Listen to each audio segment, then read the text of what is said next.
और देखिए, पीएम मोदी आज गुजरात में हैं, कल राजस्थान में थे। राजस्थान का किला फतेह करने के लिए पीएम मोदी ने खुद मोर्चा संभाल लिया। कल पीएम मोदी 1 महीने में दूसरी बार राजस्थान पहुंचे थे और विपक्ष और गहलोत सरकार पर जमकर निशाना साधा। एक तरफ विकास की बात की तो वहीं दूसरी तरफ भ्रष्टाचार, परिवारवाद का जिक्र भी किया।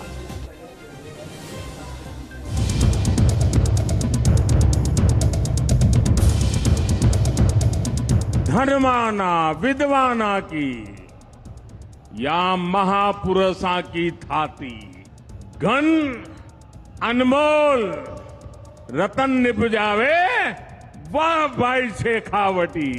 राजस्थान फतेह करने के लिए पीएम मोदी ने खुद मोर्चा संभाल लिया है। मिशन राजस्थान में जुटे मोदी एक तरफ जहां विकास को हथियार बना रहे हैं, वहीं कांग्रेस पर जोरदार वार कर रहे हैं। पीएम मोदी ने शेखावटी का दौरा क्यों किया, बीजेपी के लिए कितना अहम है शेखावटी, ये हम आपको बताएंगे। लेकिन उससे पहले हम आपको बताते हैं कि पीएम मोदी ने कांग्रेस को विकास का दुश्मन, लूट की दुकान और झूठ का बाजार बताकर कैसे घेरा। जब कांग्रेस ने राजस्थान में सरकार चलाने के नाम पर सिर्फ लूट की दुकान चलाई है, झूठ का बाजार सजाया है। चुनाव से पहले लाल डायरी कांग्रेस के लिए मुसीबत खड़ी कर सकती है। राजस्थान सरकार से बर्खास्त किए जा चुके मंत्री राजेंद्र गुड़ा का दावा है कि लाल डायरी में विधायकों के खरीद फरोख्त का लेखा जोखा है। पीएम मोदी ने इसी लाल डायरी पर कांग्रेस को घेर बड़ी चुनावी दांव चल दिया है। आपने लाल डायरी के बारे में सुना है ना? सुना है ना?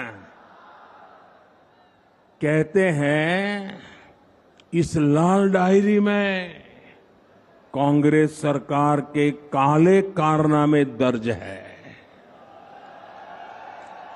लोग कह रहे हैं कि लाल डायरी के पन्ने खुले तो अच्छे अच्छे निपट जाएंगे।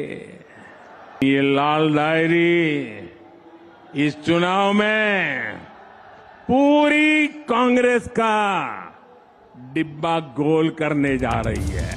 कांग्रेस के भ्रष्टाचार पर निशाना साधते हुए पीएम मोदी ने महात्मा गांधी के क्विट इंडिया नारे को याद किया।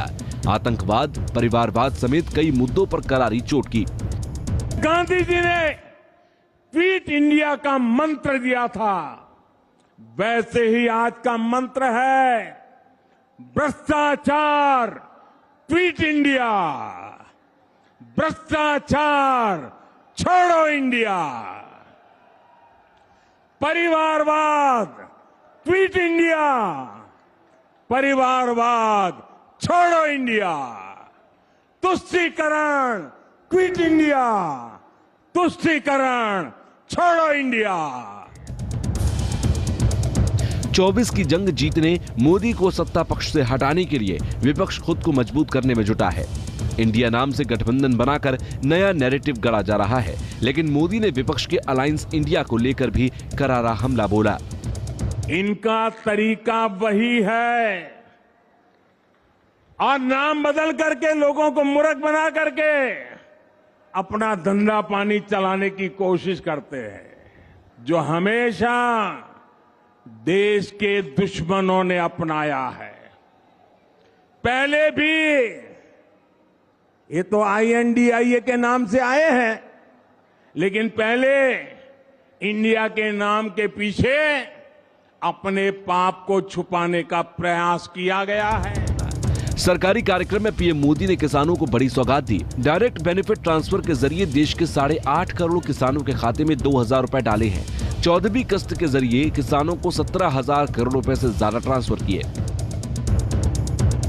इस मौके पर पीएम मोदी ने मेडिकल कॉलेज और 1.25 लाख किसान समृद्धि केंद्रों का उद्घाटन भी किया है। दरअसल राजस्थान बीजेपी के लिए बेहद अहम है। इसी साल विधानसभा चुनाव होने हैं तो अगले साल लोकसभा के चुनाव। बीजेपी किसी भी हाल में राजस्थान में सत्ता वापसी चाहती है। यही वजह है कि पीएम मोदी खुद मिशन राजस्थान में जुटे हुए हैं। पीएम मोदी पिछले 9 महीने में 8 बार राजस्थान का दौरा कर चुके हैं। 8 जुलाई को पीएम मोदी बीकानेर गए थे। 24,000 करोड़ की परियोजनाओं की सौगात दी थी। 2018 के विधानसभा चुनाव की बात करें तो बीजेपी को राजस्थान में करारी हार मिली थी। कुल 200 विधानसभा सीटों में से कांग्रेस को 100 सीटें मिली थी। वोट प्रतिशत 39.30 था। कांग्रेस को 79 सीटों का फायदा हुआ था। बीजेपी को महज 73 सीटें मिली थी और वोट प्रतिशत 38.77 था। बीजेपी को 90 सीटों का नुकसान हुआ था। बीएसपी को 4% वोट के साथ 6 सीटें और निर्दलीय को 9.5% वोटों के साथ 13 सीटें मिली थी। बाकी सीटें दूसरे छोटे दलों ने जीती थी। लेकिन 2019 के लोकसभा चुनाव में बीजेपी ने एक बार फिर मोदी मैजिक के बदौलत 25 में से 24 सीटें जीती थी। एक सीट सहयोगी के खाते में गई। कांग्रेस का खाता खुल भी नहीं पाया था। जाहिर है कि राजस्थान में बीजेपी और कांग्रेस के बीच सीधी लड़ाई है। ऐसे में अगर बीजेपी विधानसभा में सत्ता हासिल करती है तो फिर लोकसभा की जंग बेहद आसान हो जाएगी। यही वजह है कि पीएम मोदी ने राजस्थान पर पूरा फोकस कर दिया है। Team news nation.